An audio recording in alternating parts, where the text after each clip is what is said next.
25 юли напускам хотелчето в град Виго, което е от веригата B&B, Bed and Breakfast, и е много културно, много интелигентно хотелче. Чисто приятно и нормална цена. Аз го резервирах отрано, разбира се. Днес е делничен ден. Четвъртък, за България е делничен. Обаче тук за Галисия е празничен ден, защото това е денят на Свети Яков. Цяла Галисия. Нищо не работи. Гледай, няма движение. Гледай, братче. Гледай. Гледай. И хубавото е, че влака работи. ЖП-то работи. Църквите със сигурност са отворени най-вероятно до късно вечерта за служби. И тук в Виго няма репортажи. Той е индустриален град. Той е над 300 хиляди с размерите на Пловдив. Голям град, индустриален, корабостроителници, най-голямата консервна фабрика, най-голямата фирма за океански риболов в света се намира тук и централата е в Виго. И аз се отправям, понеже Виго е голям град и тук в тази северната част са виадукти, тунели, мостове. Аз там пеша абсурд. Поручил съм го, разпитал съм. Затова сега отивам към ЖП гарата. Ще взема влакта, има редовно там. И с влака около 15 км до Редондела, малко след Редондела ще сляза и оттам колко да я. 15 на километра, нещо такова за деня, което е нормално. От двата възпалени пръста на крака,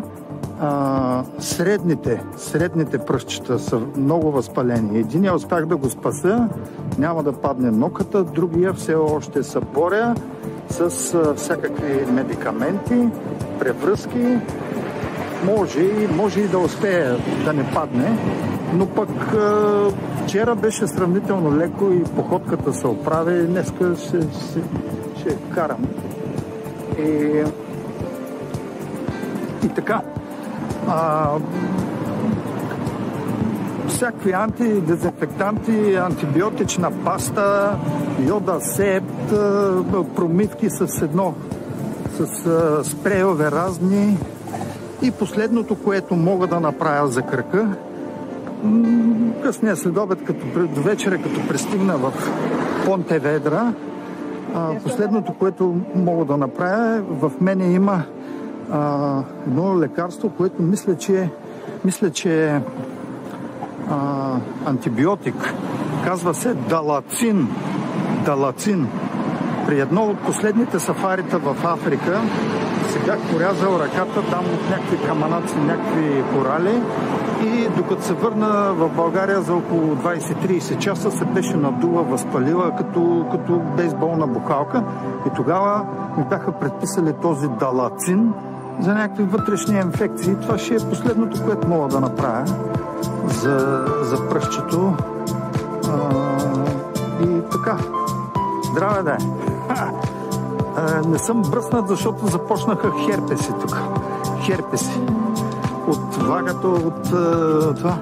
И избръснали се разраняват херпесите и ставам като такова.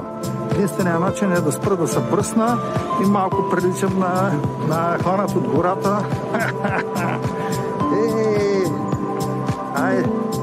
Ама на път за гарата ще мина през тук един супермаркет. Дано в Понтеведра има едно голямо Ауди в центъра на Ауди. Рекламен агент на Ауди. Добър ден. Там да купа нещо. Тук съм сигурен, кафета, ресторанти, каквото мъртвило е тук, така ще бъде в Понтеведра. Така че днеска съм духовна храна, малко такава от супермаркетна храна и така, духовна храна. Айде, оставете ме да върва, да хода малко градско, след това междуградско, извънградско, така.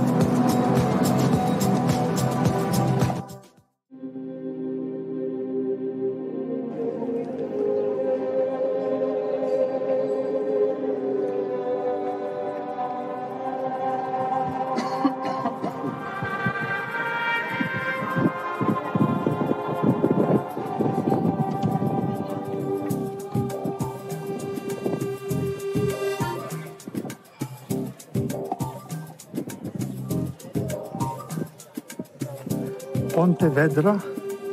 Понтеведра е днесния ми 6-ти етап от пътуването от Порто до Сантяго и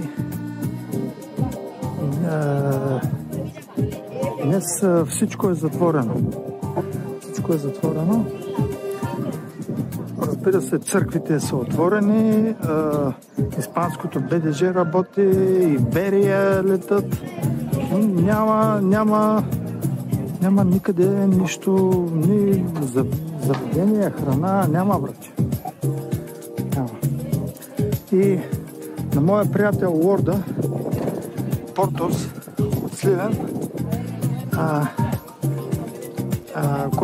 който вчера вече започна да съжалява, че не е дошъл с мен на пътя на поклонниците.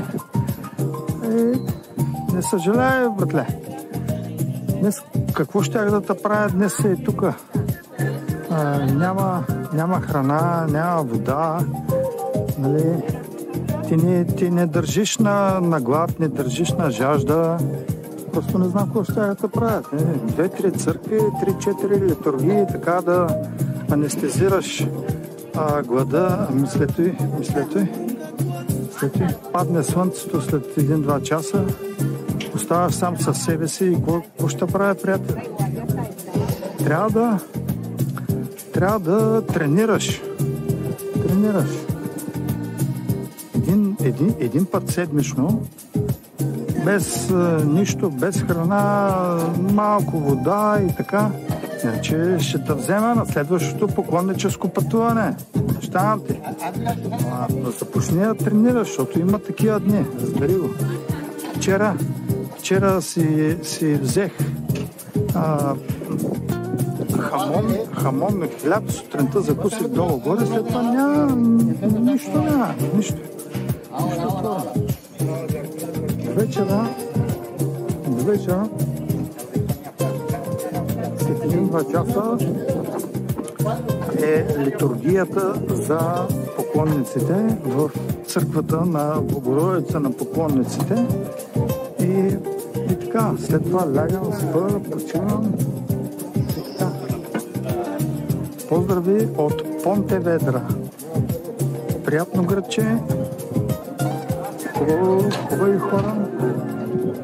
Има поклонници.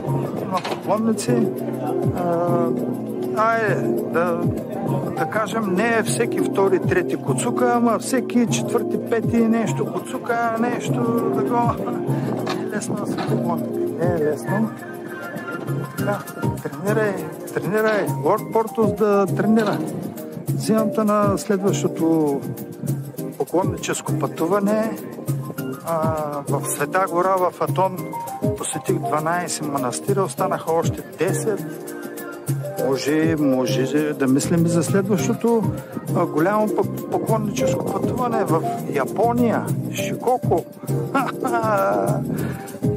Там обаче са 88 храма, 45 дни, 800 км. О, май год, френд!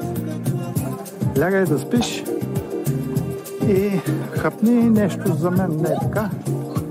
Така, за лека нощ. Ай, чао. Поздрави от Понтеведра.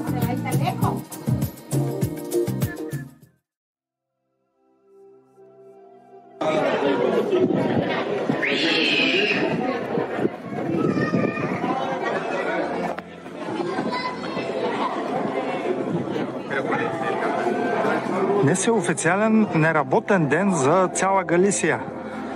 Всичко почива. Много празнична атмосфера. Всички са оживени навън в късните следобедни часове.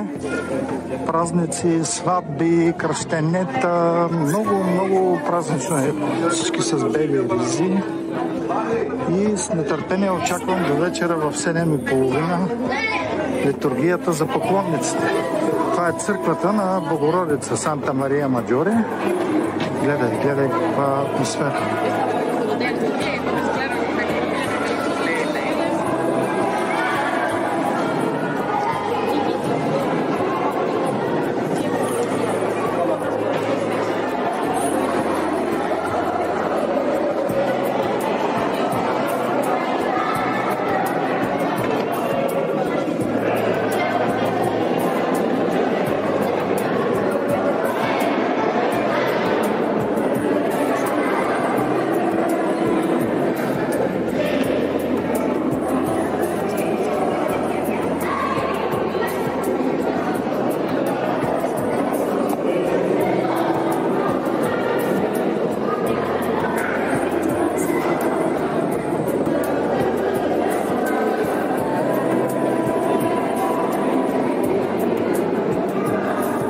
Разпознах от статуите. Това е Свети Антоний от Падуа. Свети Антоний от Падуа, който се счита за закрилник на децата, на малките човечета. Свети Антоний от Падуа. Богородицата. Тук е другия олтар с кръста. И тук разпознах в този олтар, това е Богородицата от Лурд, Франция, Южна Франция.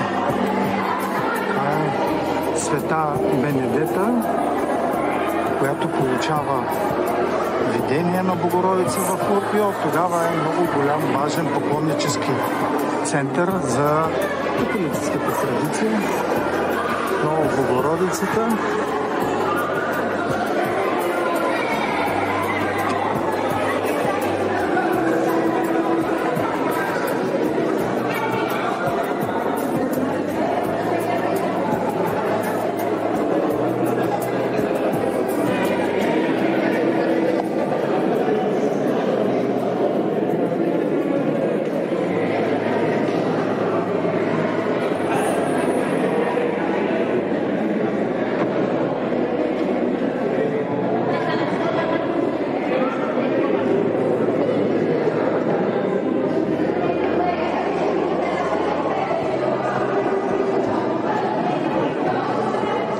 За празника на Свети Яков от Компостела от Понтеведра, който на времето е бил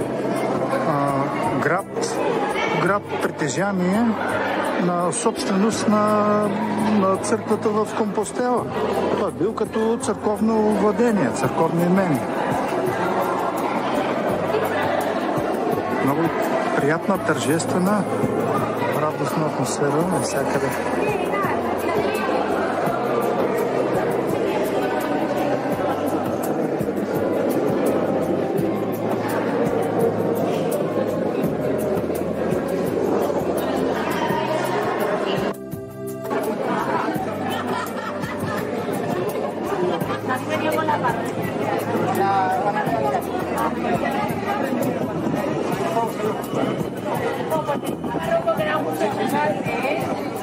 La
Jesucristo, el amor del Padre y la comunión del Espíritu Santo esté con todos nosotros.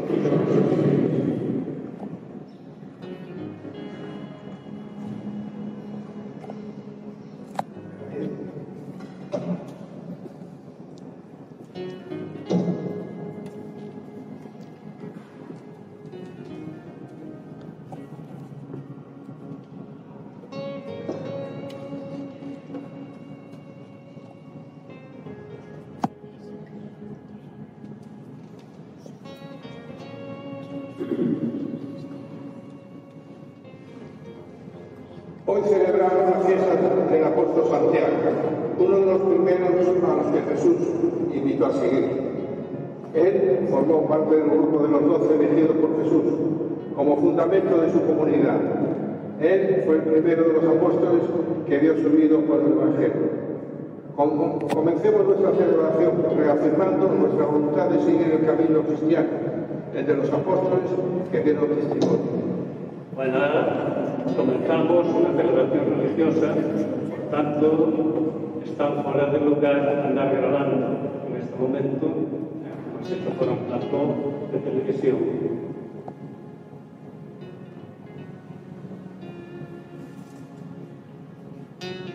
Oiga, por favor.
Литургията за попонниците, тя е празнична, защото днес е празника на Свети Яков, покровителя на цяла Галисия, който покровителства и, разбира се, и попонниците.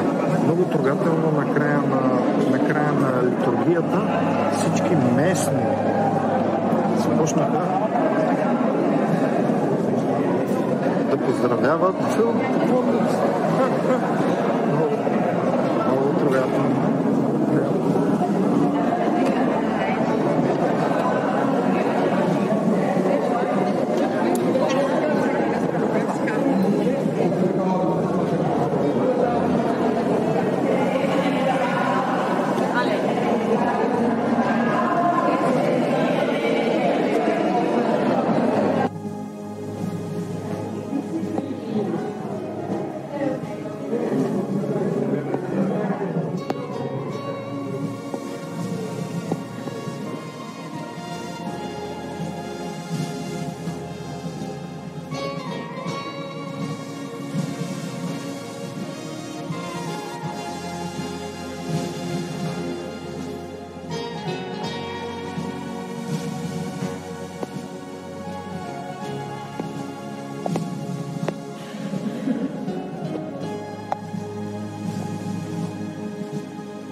Exalt, let them exalt the hosts of heaven.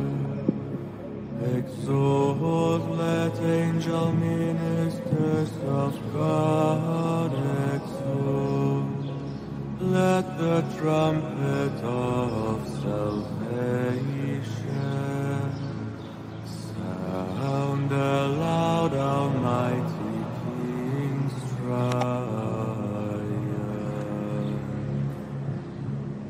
Be glad, let earth be glad, as glory flutter, ablaze with light from her eternal King.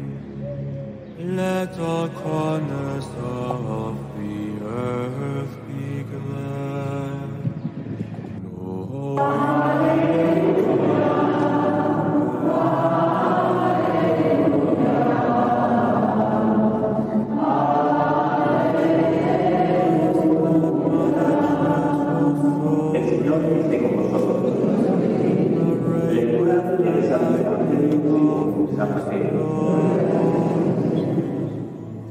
let this holy y se postró ante los the mighty voices of the ella contestó, ordena que estos dos hijos míos se sienten en tu reino, uno a tu derecha y otro dearest friend, standing in the authority of this holy light. mi gallo lo Walk obedece, with me, pero sentarse a mi derecha o a mi izquierda no me toca a mí concederlo, es para aquellos que nosotros queremos que aquellos que inspiraron contra los demás y amando has been pleased to number me sabéis the que unworthy que los grandes among the Levites. que quiera ser grande de vosotros que sea To me his y el que quiera ser primero de vosotros that I may sing this candle's perfect praise. The Lord be with you, and with your spirit. Lift up your heart. We lift them up to the Lord.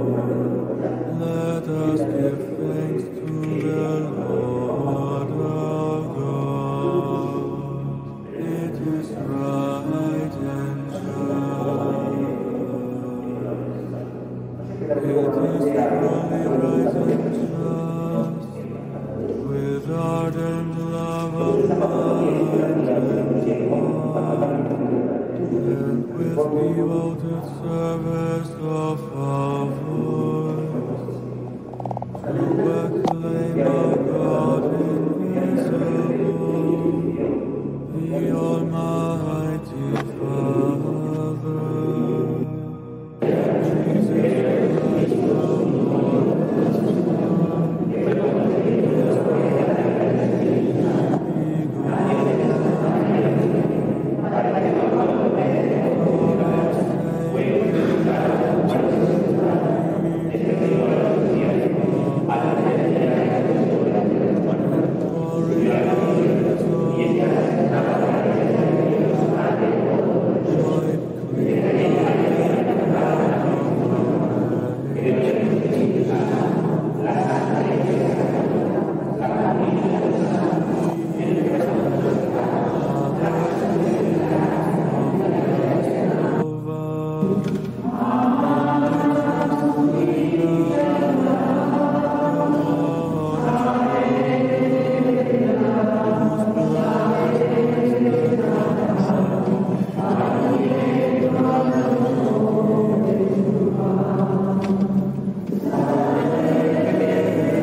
Claro,